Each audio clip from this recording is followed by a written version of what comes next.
What you're about to hear are 5 deeply disturbing camping encounters that will make you think twice before pitching a tent in the wilderness. These stories come from people who went into the woods looking for peace and found something far more terrifying. Viewer discretion is advised.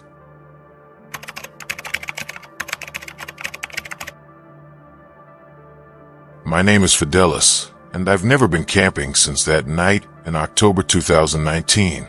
I was 23 when this happened. My girlfriend Sarah and I decided to spend our anniversary weekend at Pinewood National Forest in Oregon. Just the two of us, no phones, no distractions. We hiked 3 miles into the backcountry until we found the perfect spot. A small clearing surrounded by towering pines, with a creek bubbling nearby. Everything felt perfect. Too perfect. We set up our tent around 4 p.m., gathered firewood, and by the time darkness fell, we were roasting marshmallows and laughing about stupid things. The forest was alive with sounds, crickets, owls, the occasional rustle of leaves. Normal sounds. Comforting sounds. Around 10 p.m., Sarah went into the tent first. I stayed outside to put out the fire properly. That's when I heard it. Breathing. Not animal breathing. Human breathing. Slow, deliberate, like someone trying to stay quiet, but not quite managing it. It was coming from a tree line, maybe 20 feet away. "Hello," I called out.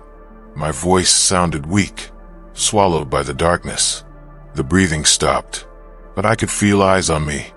That primal instinct that screams danger when you're being watched. I grabbed my flashlight and swept it across the trees. Nothing. Just shadows dancing between the pines. I convinced myself it was an animal and climbed into the tent. Sarah was already asleep. I zipped up the entrance, double-checked it, and tried to calm my racing heart. 2 hours later, I woke up to Sarah gripping my arm, so tight it hurt. "Marcus," she whispered, her voice trembling. "Someone's outside." I heard it immediately. Footsteps. Circling our tent. Slow, methodical circles. Crunch, crunch, crunch on the pine needles. Around and around and around. We didn't move. We barely breathed. The footsteps continued for what felt like hours, but was probably only 10 minutes. Then they stopped, directly at our tent entrance.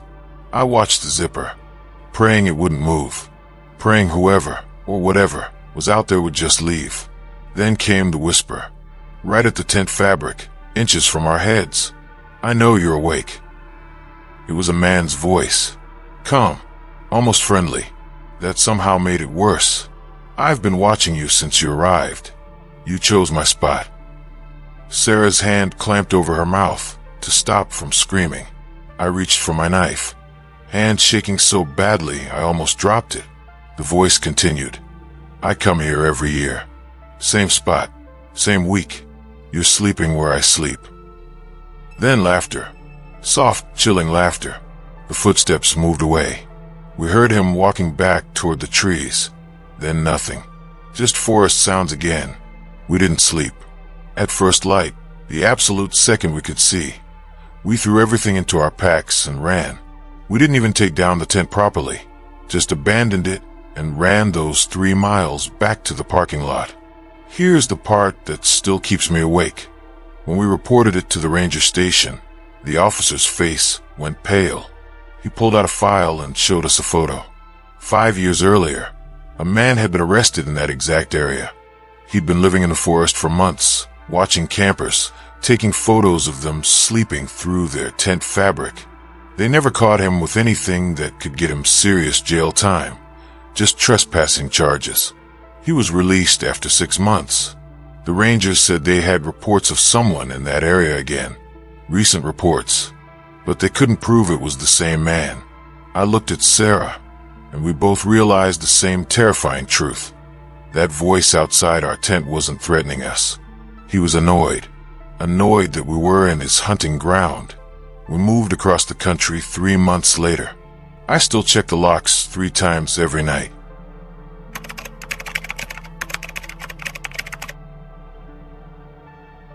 My name is Jennifer Wallace, and I learned that not everything in the woods is what it appears to be. I was 17, and it was my first solo camping trip, a graduation present to myself before college. My parents were terrified, but I'd been camping with my dad since I was 6. I knew the woods, or so I thought. I chose Blackwater State Forest in Missouri, a place I'd been before. I set up camp near a familiar trail marker, a spot where I'd camped with Dad 2 years earlier. The first day was beautiful. Hiking, reading, watching the sunset paint the sky orange and purple. As darkness fell, I made dinner on my camping stove. Just instant noodles, nothing fancy. I was cleaning up when I heard my father's voice call out from the darkness. "Jenny, Jenny, is that you?" My blood went cold. My dad was 300 miles away. "Dad," I called back, my voice cracking. "Jenny, I can't find the trail. Can you help me?" It sounded exactly like him. Same voice, same tone, even the way he said my name. But something was wrong. Something I couldn't quite identify. I grabbed my flashlight and pointed it toward the voice. "Dad, how did you get here?" "I drove up to surprise you," the voice said, closer now. "But I got turned around in the dark. Can you see me?" I swept my light across the trees. Nothing. No figure, no movement. "Where are you?" I asked, my hand shaking so badly the light beam bounced everywhere. "Right here, honey. Right here." The voice was maybe 10 feet away now, but my flashlight revealed only trees and shadows. That's when I noticed it. The wrongness I couldn't identify before. There was no echo. My dad's voice always echoed slightly in the forest, bouncing off trees. This voice was flat, dead, like it was being played from a speaker. "You're not my father," I said, backing toward my tent. The voice changed instantly, dropped lower, became something else. "No, I'm not." What happened next still doesn't make sense to me. The voice started cycling through other voices: my mother, my best friend Kayla, my grandfather who died when I was 12. Each one perfect. Each one calling my name, asking me to come closer, to help them find the trail. I dove into my tent and zipped it shut, knowing how useless fabric was, but needing that barrier, that illusion of safety. The voices continued outside, sometimes overlapping, sometimes arguing with each other in the voices of my loved ones. Then they stopped. Silence.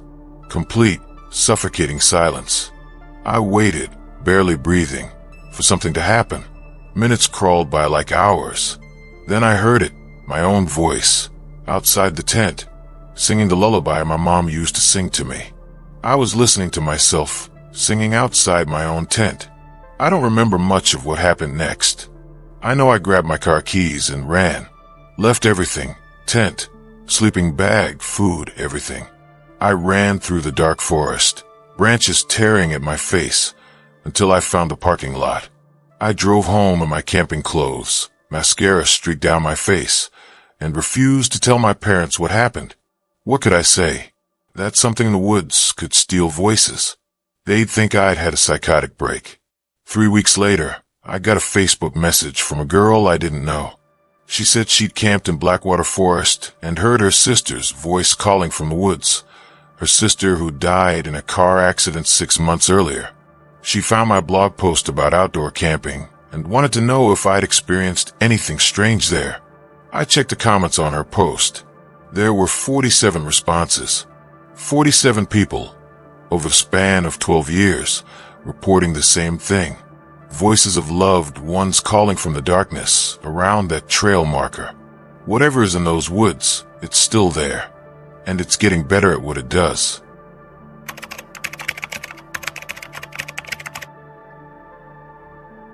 My name is Gabriel Park, and I watched my best friend vanish into thin air. This happened in the summer of 2018. My buddy Tyler and I had just finished our sophomore year of college and decided to do a week-long camping trip through the Appalachian Trail. We were experienced hikers. This wasn't our first rodeo. Day 3, we found a gorgeous campsite near a waterfall. The sound of rushing water was hypnotic. We set up our tents about 15 feet apart, cooked dinner, and settled in for the night. Around 2 a.m., I woke up needing to pee. I crawled out of my tent, relieved myself behind a tree, and was about to head back when I realized something. Tyler's tent was gone. Not collapsed. Not torn down. Gone. Like it had never been there. There wasn't even a depression in the ground where it had stood. Tyler. I shouted, panic rising in my throat. Tyler. Nothing. Just the waterfall and the night sounds. I grabbed my flashlight and searched everywhere. The waterfall, the surrounding trees, the trail. Nothing. No tent, no sleeping bag, no Tyler. His backpack was gone too. I told myself he'd gotten up early and moved his tent for some reason. Maybe he couldn't sleep with the waterfall noise. Maybe he'd gone to find better reception for his phone. Logical explanations. Safe explanations. But his tent had been there when I fell asleep. I'd seen it. And it was 2 a.m. Why would he pack up and leave in the middle of the night without waking me? I didn't sleep the rest of the night. I sat by my tent, flashlight in hand, waiting for him to come back with some reasonable explanation. Dawn came. No Tyler. I hiked back to the nearest ranger station.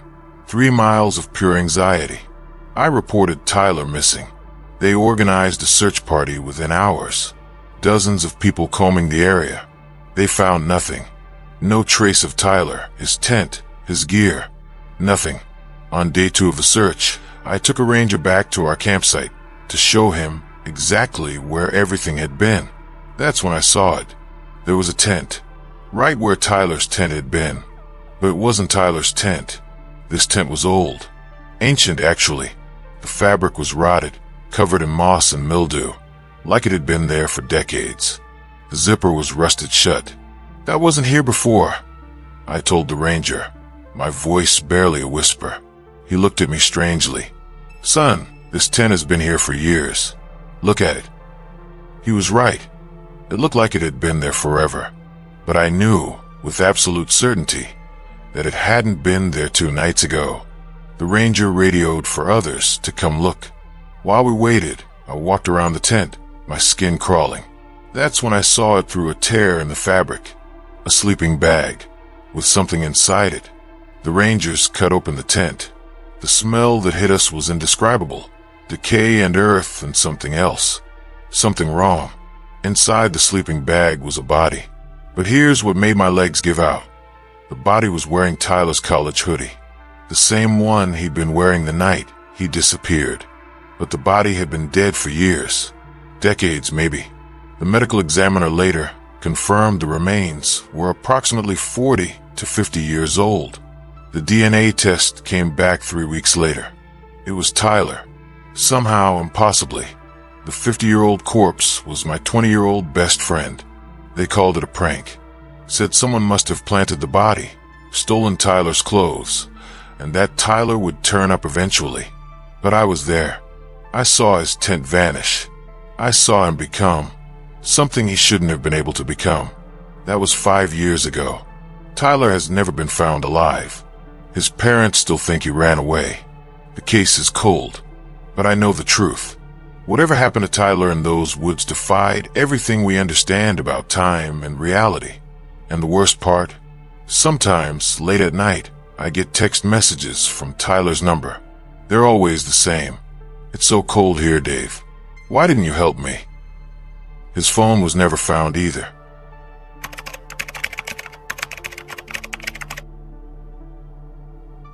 My name is Rachel Morrison, and I broke the one rule you should never break in the wilderness.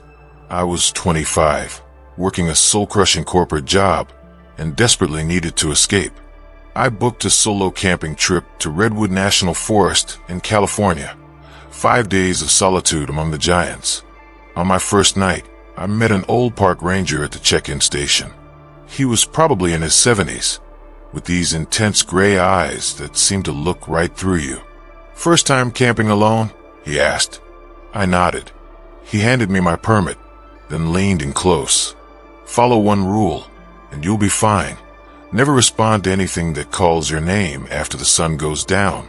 Doesn't matter if it sounds like someone you know. Doesn't matter if it sounds like someone in trouble. You don't respond. You don't investigate.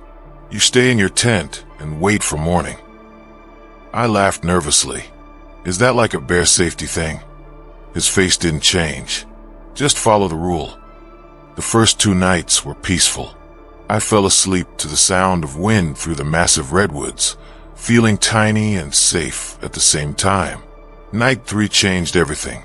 I was reading in my tent by lantern light around 9 p.m. when I heard it. "Rachel, Rachel, can you help me?" It was a woman's voice. Young, scared, desperate. "I'm lost. I can't find my campsite. Please, can you help me?" Every instinct in my body screamed to help her. She sounded terrified. What kind of person stays in their tent when someone needs help? I reached for my tent zipper. Then I remembered the ranger's words. I pulled my hand back. The voice got closer. "Rachel, please. I can see your light. I just need directions." I turned off my lantern, plunging myself into darkness. My heart was hammering so hard I thought it might break through my ribs. "Rachel, why won't you answer? I know you can hear me." The voice wasn't scared anymore. It was annoyed. "Rachel, right outside my tent. So close that if the fabric weren't there, we'd be face to face." I couldn't see anything, but I could hear breathing. Slow, raspy breathing that didn't sound quite human. The tent fabric moved slightly, like something was pressing against it from outside. "You're being very rude, Rachel. I just need help." The voice had changed. It was still female, but lower now. "Wrong." I pressed myself against the far side of the tent, making myself as small as possible. Tears streamed down my face, but I didn't make a sound. Then I heard another voice. My mother's voice. "Rachel, honey, it's Mom. Dad and I drove up to surprise you. Let us in, sweetie." I almost broke. God, I almost broke. Because it sounded exactly like her. Every inflection, every tone. For a second, I genuinely wondered if my parents had driven 8 hours to surprise me. But they would have called first. They would have texted. And I had no cell service. "Rachel, don't be difficult," my mother's voice said, turning sharp. "Open this tent right now." My mom had never spoken to me like that in my life. The thing outside cycled through more voices. My father, my brother, my boss, my ex-boyfriend. Each one perfectly mimicked. Each one demanding I open the tent, growing increasingly angry when I didn't respond. This continued for 3 hours. When the first light of dawn crept through my tent, the voices stopped. I waited another full hour before I dared to unzip the entrance. The campsite was empty. No footprints. No disturbance. Nothing to indicate anyone or anything had been there. I packed up immediately and hiked back to the ranger station. The old ranger was there, drinking coffee. He took one look at my face and nodded slowly. "You followed the rule," he said. It wasn't a question. "What was it?" I asked, my voice hoarse. "What was outside my tent?" He refilled his coffee cup, taking his time before answering. "We don't know," he finally said. "It's been here longer than the park itself. The Yurok people who lived in these forests for thousands of years had stories about it. They called it different names, but the message was always the same. Don't answer the voice in the dark." He pulled out a binder from under the desk and opened it. Inside were dozens of missing person reports. Dozens. "These are the people who didn't follow the rule," he said quietly. "Disappeared from their tents in the middle of the night. We find their tents empty, zippers open from the inside, like they walked out willingly." The thing is, Rachel, whatever it is doesn't just mimic voices. The people who've seen it and survived, and there aren't many, they say it shows you exactly what you want to see. Your lost mother, your missing child, your dying friend, whatever will make you open that zipper. I left California the next day and never went back. But here's what haunts me. Sometimes, late at night in my apartment, I hear my mother's voice calling from a hallway, and I have to remind myself that my mom lives 2 states away, and the voice outside my door isn't her. It never stops hunting once it finds you.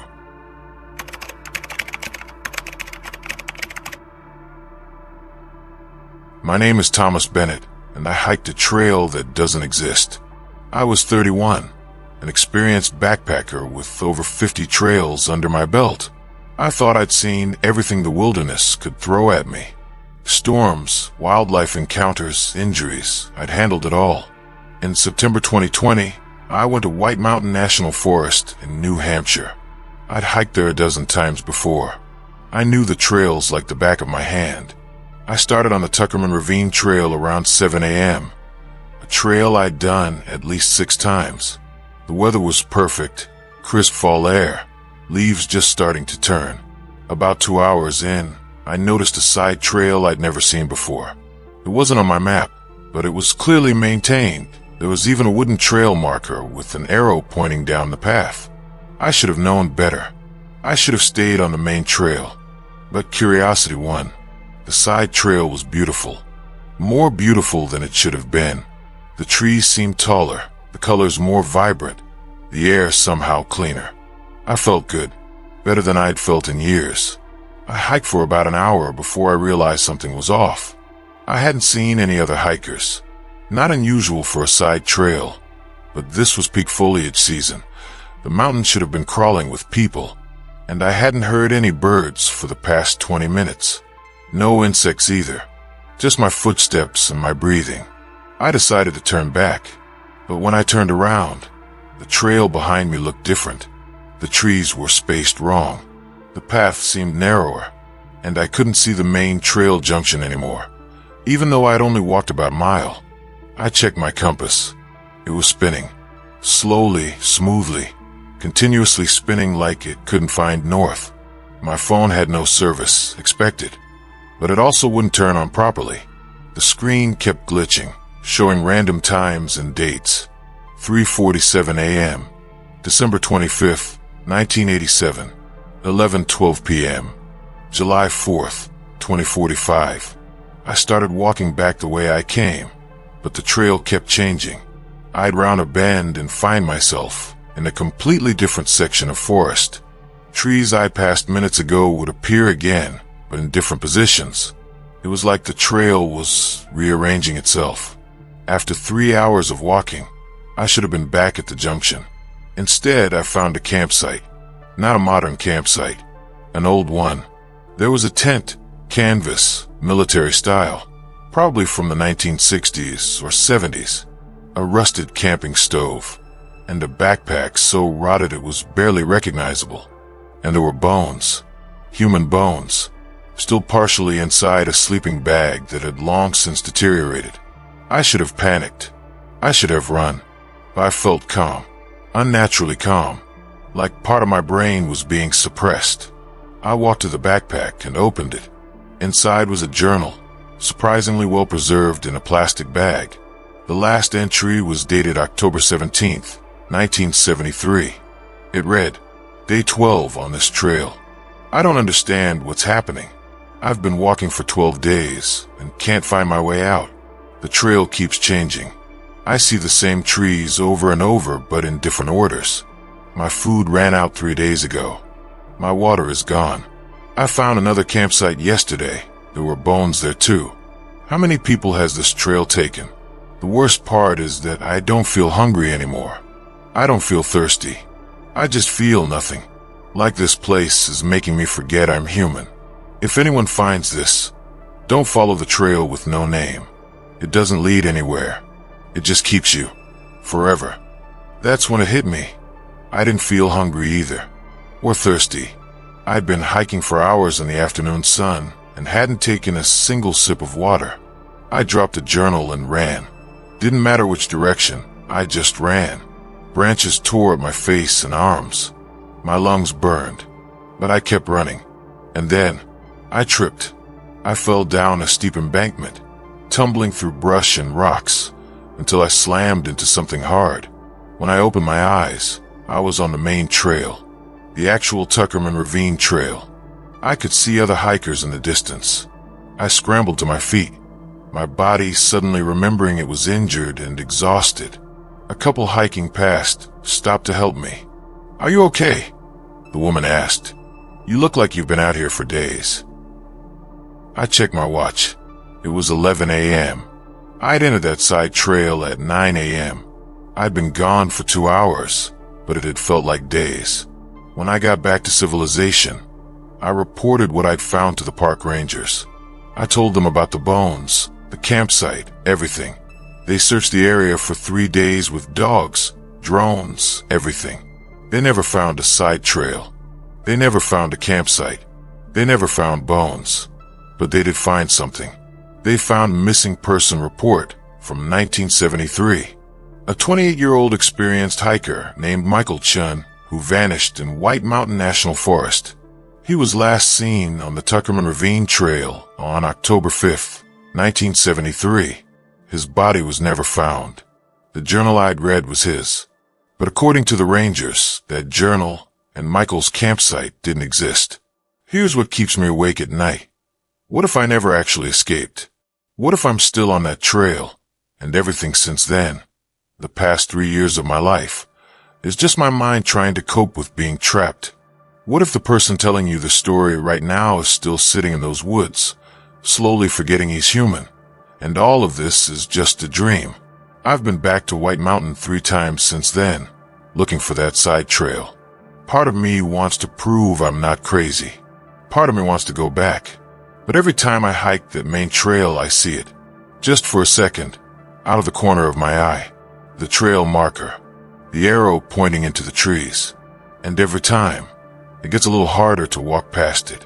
These 5 encounters remind us that the wilderness holds mysteries we may never understand. Forces that don't play by the rules of our reality. The next time you're camping and you hear something strange in the dark, remember these stories. Some things in the woods should never be investigated. Some questions should never be answered. And some trails should never be followed.